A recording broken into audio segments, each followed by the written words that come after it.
In this video, I'm going to talk about different essential tips and add-ons that I've made and found that I think would really help you get better at these type of games, and I'm going to review them and go over what I think is the best decisions. The first thing I'm going to go over is something that I actually think I'm the first to do, and I've seen some people start to do it now, but is actually have a big head type of drop.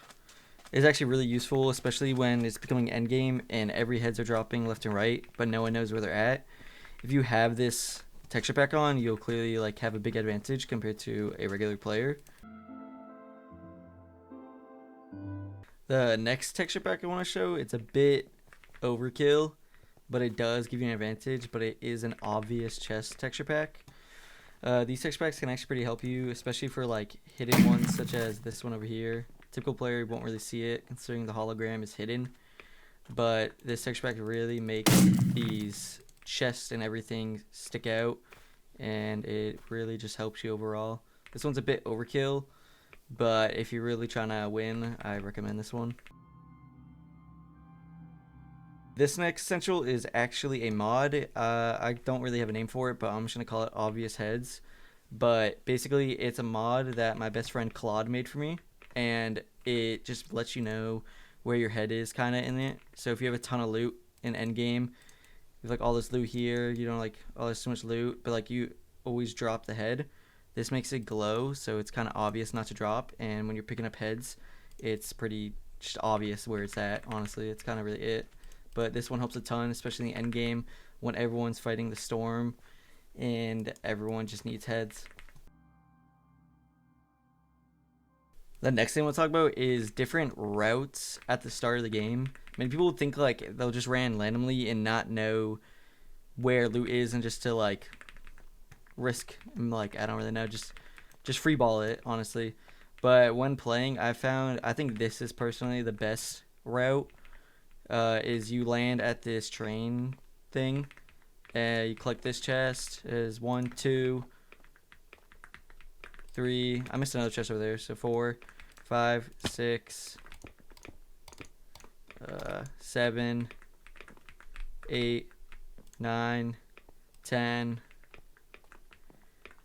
11, 12, 13, 14, and with just those chests, there's some of the outskirts right here, 15, 16, 17, 18, 19, 20, and typically only one team cons this, and it's normally just you and your duo, or just you. And if you have a really good start with this, I think it's honestly better than fragging out and going for kills.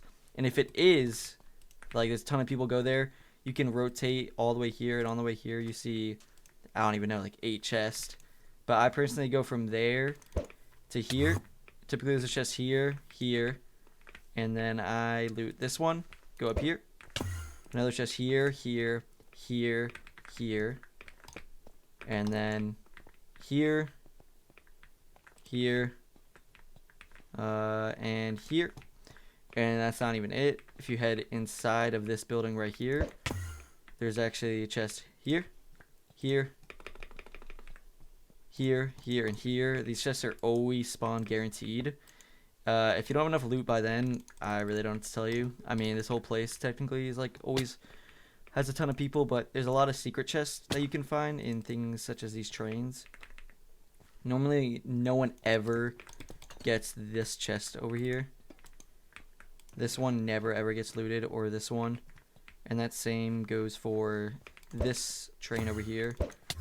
No one ever loots this. Ever, ever, ever.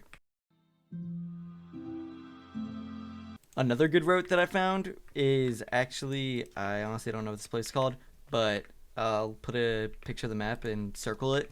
But you go from here to here if you can reach it, and then you go here. You go all the way up.